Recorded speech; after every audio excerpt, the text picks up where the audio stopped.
imaammata magaalota diiganii haaressuu ijaarsa abbaa irrummaa Itoophiyaa akeeka siyaasaaf taasifamu. Amajjii 25 bara 2025 Ministeerri Muummee Abiy Ahmed imaammata magaalota irra deebi'anuu ijaaruu kan yeroo baay'ee Piroojeektii Kooriidarii jedhamuun beekamu ilaalchisee haasaa kibba lixa Oromiyaa magaalaa Jimmaatti taasiseen waan nama rifachiisu dubbachuun isaa dubbii ijoo ta'ee itti fufeera. Nutis dhimma kanarratti hayyuun Oromoo Dr. Assabaa Raggaasaa jedhaman waan barreessanii Kiureet Oromiyaa irratti dhiyeessan gara afaan Oromootti deebisuun qophii keenyaaf akka ta'utti qindeeffannee kan dhiyeeffanne yoo ta'u, dursinee quba isin qabachiisuuf malee nagaa keenya hin daganne. Yooyaa akkam jirtu hordoftoota keenya jaalatamoo, qophii kanaan maqaa magaalaa haaressanii ijaaruu jedhuun diigumsaa fi gidiraa muummichi ministeeraa Itoophiyaa dhaqqabsiisaa jiru irratti fuulleeffanna. Qopheessan Ibsaa Gammadaa Gulaalee kan isiniif dhiyeessu Dagaagaa Gammachuu, teeknishaanan Iftuu Galataatii itti dhiyaadha.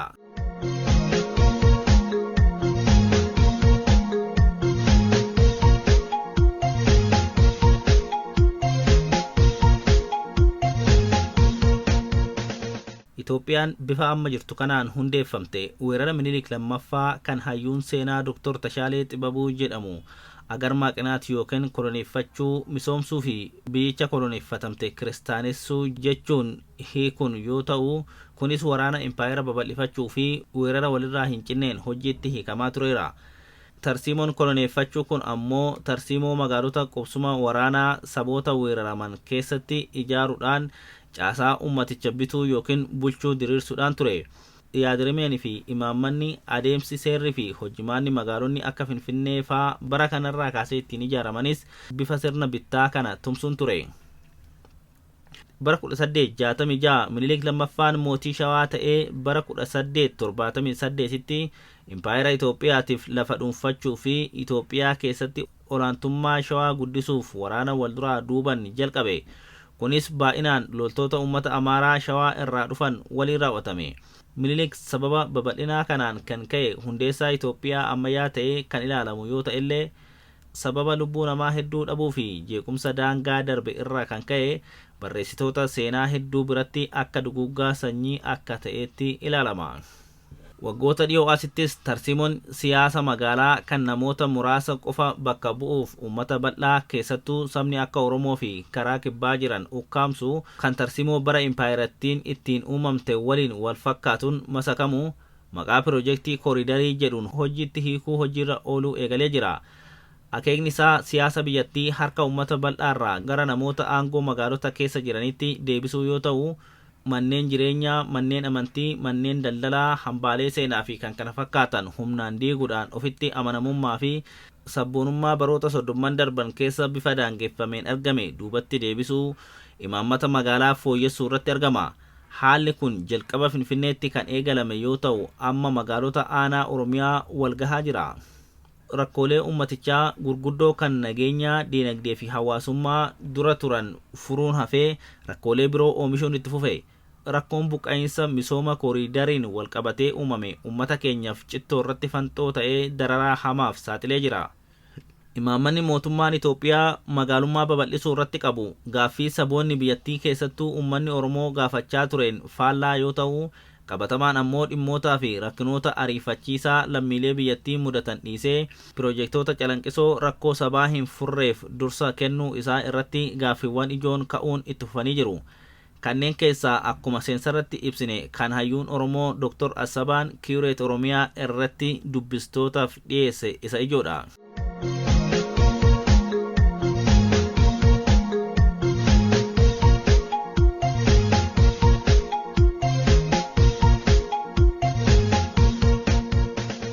Dr. Assabaan barreeffama isaanii viidiyoo jechisaa seensarratti ibsame kan Korporeeshinii Broadcasting Itoophiyaa irratti tamsa'eerraa eegala.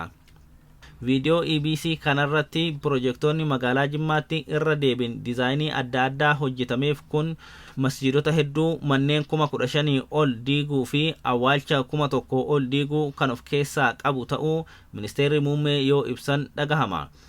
Muummichi Ministeeraa Abiy Ahmed dubbii isaa Jimmaa kanaan Jimma keessatti wanti baay'ee nama ajaa'ibe uummanni beenyaa tokkollee nu hin gaafanne. kanaamanna wanti isaan gaafatan yaanni keenya bifa akka qabaatu gochuu fi bu'aa isaa akka ilaalu ture jedhe. Itti fufuudhaanis magaalota diiganii haaressanii ijaaruu itti jiran kana haala humni Afrikaanotaa daldala garbaatiin ummata rakkisee ittiin Ameerikaan ijaaramteen wal qabsiisee ibse. Magaalota Ameerikaa hedduu yoo ilaaltan humna namaa fi dhiiga gurraacha Afrikaatiin ijaaramaniiru. Salphaatti hin ijaaramne. Nutis egeree fooyya'aa uumuuf cimnee hojjechuu qabna jechuun dubbate. Ibsaa biyya kana keessatti qabxiilee ijoon lakkoofsi manneen beenyaa malee diigamanii baay'ee guddaa ta'uu fi magaalota Ameerikaa hojii gabrummaatiin hundeeffaman akka fakkeenyummaa gaariitti fudhachuudha. Misooma koriidarii jedhamu kana ijaarsa magaalota Ameerikaa waliin wal bira qabuun isaa kan mul'isu badii hangamuu dhaqqabsiisullee mirgi lammiilee sarbamus guddina argamsiisa jedhee waan kana Abiy muuxannoo gaarii godhatee Itoophiyaa keessatti hojiirra oolchuu kan barbaadu ta'uu isaati. Muummichi ministeeraa kun fedhii fi kutannoo namoonni Jimmaa imaammata magaalaa diiganii haaromsuu isaa kana hammachuudhaaf qaban jabeessee ibsuudhaan seenessa misooma ammayyaa olaanaa bara 2018 aangootti erga ol ba'ee kaasee itti seene hojiirra oolchuuf tooftaa abbaa irrummaa ittiin beekamu itti fufee jira. Muummichi ministeeraa kun manneen kuma kurnootan lakkaa'aman diiguu, bakka awwaalchaa fi wiirtuuwwan amantaa beenyaa tokko malee bulfaazooriin yoo diigamanii qaama misoomaa ta'an akka hojii boonsatti yoo dubbatu nama naasisa. Haa ta'u malee gaaffiin beenyaa jiraachuu dhabuun isaa namoonni magaalota diiganii haaressuu waan jedhamu kana deeggaruu kan agarsiisu odoo hin taane sodaa tarkaanfii hammeenyaa mootummaarraa itti dhufu irraa kan ka'edha. Gabaasni dhiyeenya kana ba'e akka agarsiisutti yeroo gabaabaa keessatti fi beenyaa tokko malee manneen jireenyaa fi manneen daldalaa kuma kurnootan lakkaa'aman barbadaa'anis mormiin sagalee dhageessifame tokkollee hin jiru kan jedhame soba ta'uu fi haalli kun sodaa ukkaamsadhaan uumamu kana akka waan namoonni pirojektoota kooridarii magaalaa sirnichaa fi seenessa badhaadhinaa isaa deeggaranitti dhiyeeffamu ta'uun ifatti beekamee jira. Rakkooleen biroo ammoo namoonni hedduun sababa qabeenyi jireenya isaanii guutuu dhamaanii horatan jalaa barbadaa'eef abdii kutannaadhaan of ajjeesan baay'achaa dhufuu agarsiisu. Waliin hiriiraniiti fakkeeffama. Abiy magaalota Ameerikaa ijaaruu keessatti hojii gabrummaa eeruun isaa ergaa ijoo lama agarsiisa. Tokkoffaa mootummaan hokkora raawwachuu yoo barbaadellee karoora misoomaa gara fuula duraa keessattis akka tirsiimotti hordofuuf kutannoo qabaachuu isaa kan mul'isudha. Lammaffaa gidiraa amma lammiileen keenya keessa jiran dhoksee egeree sammuusaatti yaadesanii wareegamtoota seera qabeessa isaan gochuu barbaada. Yeroo tokko Amboo akka Niiwoork goona jedhe, amma immoo Jimmaan akka Roomaa ta'a jedhee itti dabale.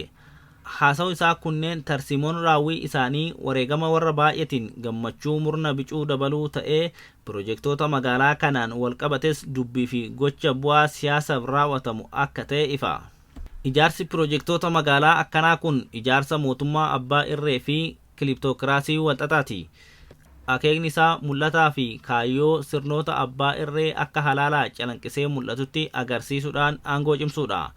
Yeroo baay'ee siyaasa daawwannaa jedhamee kan ibsamu kun karoora magaalummaa abbaa irree kan magaalota diiganii haaressuu wiirtuu tokkorraa ka'ee gubbaarraa gadi diriiru akkasumas tarsiimoo caaseffama magaalaa irra deebi'anii murteessuu kan karooraa fi pilaanii magaalaa diigudha. Yaanni ijaarsaa fi diizaayiniin isaa siyaasaa fi ilaalcha aangawoota yookiin mootummoota kan baatu yoo ta'u yeroo baay'ee agarsiisa waltajjiirraa ijaarsa siidawwanii gamoo paarkiiwwanii fi addababaayii uummata miidhagsuudhaan ibsama. Kunis hawwii aangawoota kan bara durii fi kan gara fuula duraa bifa calanqisiisuun agarsiifama.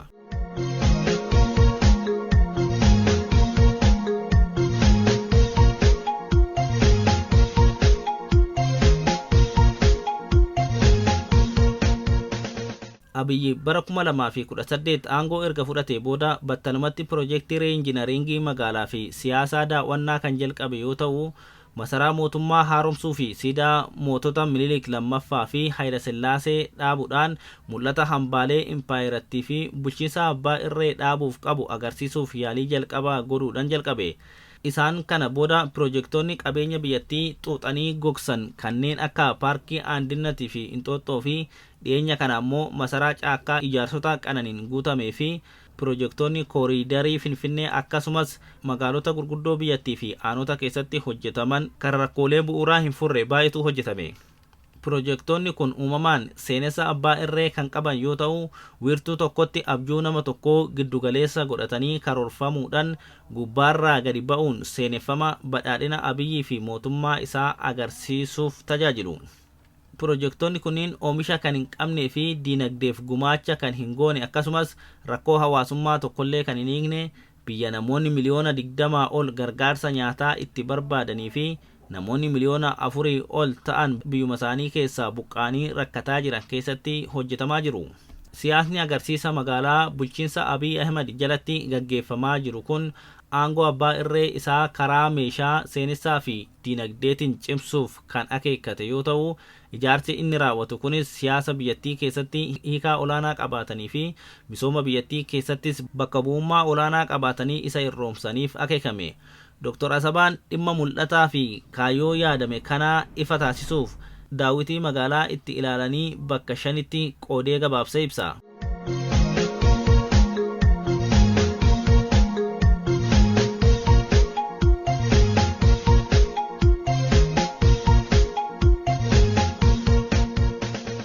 Tokkoffaa, riinjinaringii magaalaa kan akka pirojektoota sulula magaalaa keessaa fi pirojektii Inxooxxoo seenessa magaalota magariisaa addunyaa keessa galchuudhaan bifa dippiloomaasii kunuunsa naannootiin sirnichaaf haala aanja'aa tolcha. Sirnoonni Itoophiyaa wal duraa duuban walakkeessa jaarraa 20ffaa irraa eegalee maallaqa idil addunyaa argachuuf tooftaalee dippiloomaasii ijoo itti fayyadaman keessaa tokko kan ta'e kunuunsa naannooti. Bara moototaa keessa paarkiiwwan biyyaalessaa fi naannoowwan eegumsa argatuun bara EPRDF keessatti kuusaawwan baayosfarii fi yeroo ammaa ammoo pirojektiiwwan magaalaa fi ikooloojii hundeeffamuun isaanii wantoota kanneeniif dursa kennuu caalaa akeekni isaa ijoon gargaarsa biyya alaa ittiin argachuuf akka dippiloomaasii itti dhimma ba'u irratti kan xiyyeeffate ta'uu hubanna. Lammaffaa, magaalaa diiganii haaressuun yookaan saxaxuun kun masaraa mootummaa irraa eegalee gara goleewwan Finfinnee adda addaatti ce'ee amma immoo naannoleen magaalaa isaanii keessatti hojiirra oolchuuf dirqamaniiru. Kun bifa mootummaa abbaa irree abjuun seenessa badhaadhina Abiy kan magaalaa tokko keessatti manneen kuma kurnootaan lakkaa'amanii fi masjiidota kumaatamaan lakkaa'aman diigamuu isaanii beekee hokkoraan humnaan gara hojiitti hiikee akka ta'ettan ilaalaa jedhu Dr. Asabaan. Magaalaa haaressuun akkaan karoora misoomaa gubbaarraa gadi bu'ee fi giddu seenummaa nama tokkoo giddugaleessa godhatee fi illiitiin muraasan gaggeeffamu kun dhugaa qabatamaaf beekamtii kan hin kenninee fi dhugaa sabaa kan tuffatudha. Yeroo baay'ee mul'ata qabatamaa hin taane fi walxaxaa ta'e garuu immoo maqaa namoota gara fayyina yookiin badhaadhinaa abdachiifameetti ceesisna jedhuun odeessu. Seenaa keessatti pirojektoonni misooma ammayyaa olaanaa ta'an kanneen akka sagantaa ujumaa Taanzaaniyaa Ruushiyaa Sooviyetitti uummata walitti qabuun mandara ijaaruu akkasumas sagantaa mandara ijaaruu Itoophiyaa bara darguu jalatti turan akkasumas pirojektoonni kana fakkaatan gurguddoo magaalaa kutaalee addunyaa adda addaa keessatti argaman humna sirnoota abbaa irree cimsuu fi bulchiinsa isaanii seera qabeessa gochuu keessatti seenessa misoomaa jalatti haguugamee itti hojiirra oolfamaa ture. Pirojektoonni magaalota ijaaruu Abiy kunis kanarraa addaa miti. Sadaffaa, iddoowwan magaalaa qananiin guutaman pirojektiiwwan bashannanaa fi ikooloojiiwwan akka tooftaa dhimma siyaasaa magaalaa uumuudhaan illiitota magaalaa muraasa tasgabbeessuuf kan kaayeffatedha. Paarkiiwwan kanneenitti kan gammaduu danda'u hiyyeessa osoo hin ta'in kanneenuma humna diinagdee qaban murna xiqqaa qofa. Keessattuu kanneen ce'umsa siyaasaa dhiyeenya kana mudate hordofuun qabeenya kuufatan ilaala. Akka ilaalcha Abiyyitti ginni illiitii amma uumamaa jiru kun salphaatti seenessa misoomaa magaalaa kanaan wal simachuu danda'a. Xiyyeeffannaan Abiy kanneen seenessa badhaadhina jedhutti amanan namoota siyaasa magaalaa oofan uumuu irratti ta'ee mul'ata. Kunis gidiraa uummata baadiyyaa bal'aa kan ammeesse fedhii bu'uuraa kanneen akka fayyaa, bishaan, daandii, mana barumsaa, nyaataa fi kan kana fakkaatan warra hin qabne guutummaatti tuffachuu isaa mirkaneessa. Afraffaan, haalli giddugala magaalattii irraa kiiloomeetira 10 achi fagaatee argamu kanarraa adda ta'us pirojektoonni magaalaa baay'ee calanqisiisan rakkoo siyaasaa fi diinagdee biyyattii keessatti mul'atu haguuguudhaan daawwattoota biyya alaa odeeffannoo hin qabnee fi namoota deeggaraa sirnichaa ta'an biratti guutummaan biyyattii ijuma Finfinneetiin akka ilaalamu godheera. Baadiyyaa fi magaalota xixiqqaa keessatti lammiileen rakkoo nageenyaa hammaatan rakkatu. tajaajilli bu'uuraalee misoomaa kan akka manneen barnootaa, buufataalee fayyaa fi daandii harka caalaan isaanii tajaajila kan hin kenninedha. Qonnaan bultoonni lafa isaanii qotachuu hin danda'an, daldaltoonni hojii isaanii gaggeessuu hin danda'an, jireenyi lammiilee biyyattii miliyoonaan lakkaa'amaniif gaddisiisaa ta'eera. Dabalataanis hojjettoonni mootummaa, barsiisonni yuunivarsiitii fi piroofeesaroota dabalatee mindaa isaaniitiin jireenya isaanii gaggeessuu hin danda'an. Shanaffaa, piroojektonni kun kachachalli akka dagaagu gochuudhaan tooftaa ittiin aangawoonni sirnichaa qabeenya ittiin horatan ta'eefii jira. Kunis gochoota iddoowwan mana jireenyaa fi qabeenya biroo diiguun uumaman walqabatee kanneen piroojektii bilxiginnaa waliin walitti hidhata qabanirraa akka kireeffamu yookaan kireessuun haala mijeessuun waan akeeku qaba. Kana malees dhaabbilee diigumsaa yookiin ijaarsaa qondaaltota mootummaa sadarkaa naannootti yookiin sadarkaa federaalaatti hidhata qabaniif qofa waliigaltee kennuu kan dabalatudha.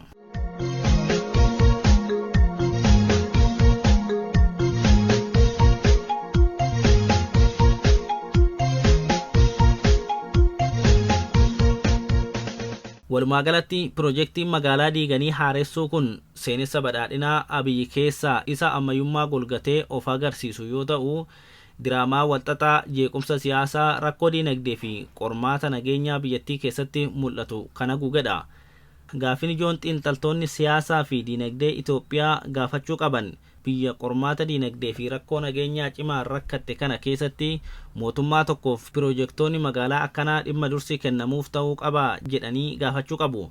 Nageenyi guddina kamuufuu furtuu yoo ta'u, misoomni kan hiikaa qabaatu ammoo agarsiisa siyaasaaf bifa mijatuun dhiyeessuu osoo hin taane piroojektoota of eeggannoodhaan karoorfaman kan haala yeroo wajjin wal simanii fi rakkoo bu'uuraa furuuf hojiirra ooluu danda'an hojjechuuf haala aanjaa uuma. Fedhii miidhaginaa illiitota sirnichaa fi magaalaa Itoophiyaa kan guddachaa jiru kana kan guutan yoo ta'ellee rakkoo hawaas diinagdee harka qalleeyyii magaalaa keessa jiran mudatu hammeessuu keessatti shoora guddaa qaba jechuun godhuufu Dr. Asabaan. Nutis qophii keenya har'aa asumarratti goolabnaa. Horaa bulaa.